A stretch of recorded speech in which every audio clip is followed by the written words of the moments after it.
with rising tensions, this between China and Taiwan. Beijing, China has sent dozens of warplanes towards Taiwan as the island. 这个就是吞斗之后的纪律。空军透过无线电向中共军机喊话，那对方。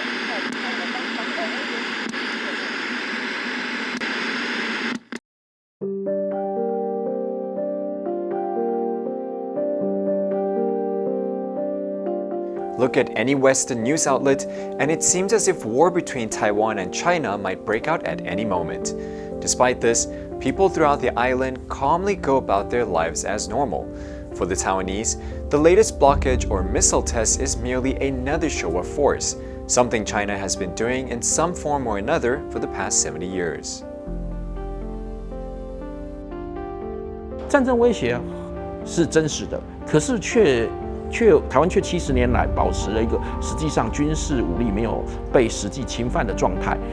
The threat of war is real, but somehow, Taiwan has managed to maintain its military presence in the region for 70 years without experiencing an invasion. The status quo might mislead the Taiwanese people into thinking that China's actions are simply intimidation and that war will never actually come. Those who have advocated for vigilance are now seen as the proverbial boy who cried wolf. However, it's worth noting that at the end of the fable, the wolf comes and gobbles up all the unsuspecting sheep. According to Kuma Academy CEO Ho Cheng-hui, this type of complacent thinking is dangerous. In the past, Taiwan was to maintain its independence because of its superior military. However, China's economy has boomed over the past 30 to 40 years, causing the balance of power between the two countries to shift dramatically. China currently has a military budget of 17 to 20 times of Taiwan, which has to shift the way the countries now prepare for a potential conflict.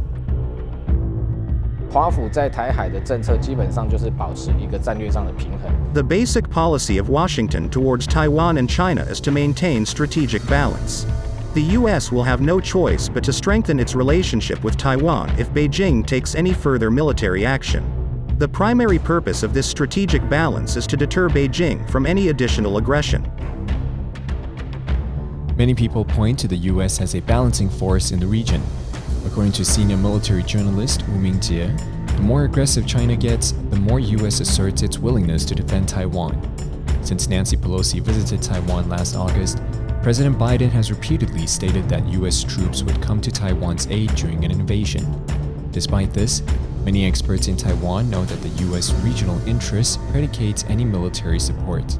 In other words, some see Taiwan as a pawn in dampening China's influence in terms of strategic positioning and semiconductors. As such, many Taiwanese think the country should be fully responsible for its own self-defense because it's still unclear whether the U.S. would actually send troops during a war. 不对称作战的概念绝对是正确的。对，就是说以我们台湾现在跟中国大陆军力对比上面，我们只能打不对称作战。The concept of asymmetric warfare suits the current situation. When comparing the scale of armed forces between Taiwan and China, asymmetric warfare is the only way to deal with this. When discussing asymmetric warfare during my course, I would define it in the following steps: to use tactics to achieve strategic goals. That's what asymmetric warfare is about. Let's take Xiang Feng 3 as an example. If it's as powerful as we claim it to be, then we can safely assume its effective range is 150 kilometers. It can be a formidable anti-ship weapon. So that's the reason why you never see Chinese aircraft carriers or warships over 10,000 tons daring to approach Taiwan's coastline within 150 kilometers. Taiwan has ramped up its asymmetric warfare capabilities in recent years. This has meant emphasizing buying cost-effective, smaller arms, such as Javelin rocket launchers, that can destroy an enemy's larger, more expensive equipment, such as a tank or helicopter. According to former Fong 3 engineer, Tang Chen, this type of decentralized defense that emphasizes munition over platforms suit Taiwan's defense needs.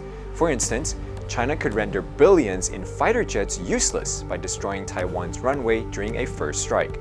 Therefore, the country has favored developing domestic missile systems over acquiring expensive fighter jets.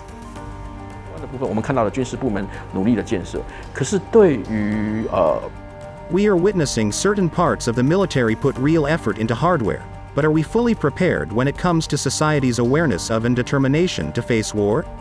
Are we adjusting according to developments in modern warfare? I have my doubts in this sense.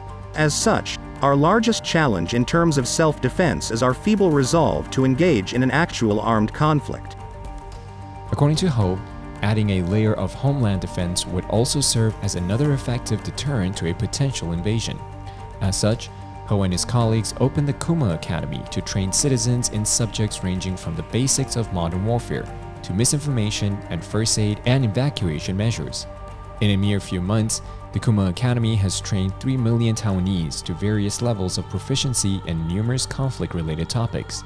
This has spread awareness regarding the reality of a potential conflict and the unity needed to stave off a future invasion. The ever-changing balance of power between Taiwan, the US, and China will determine whether an invasion will eventually occur or not. For the foreseeable future, Taiwan will probably keep building up its defense to deter China from invading, but more importantly, to convince its citizens that they could defeat China during a potential conflict.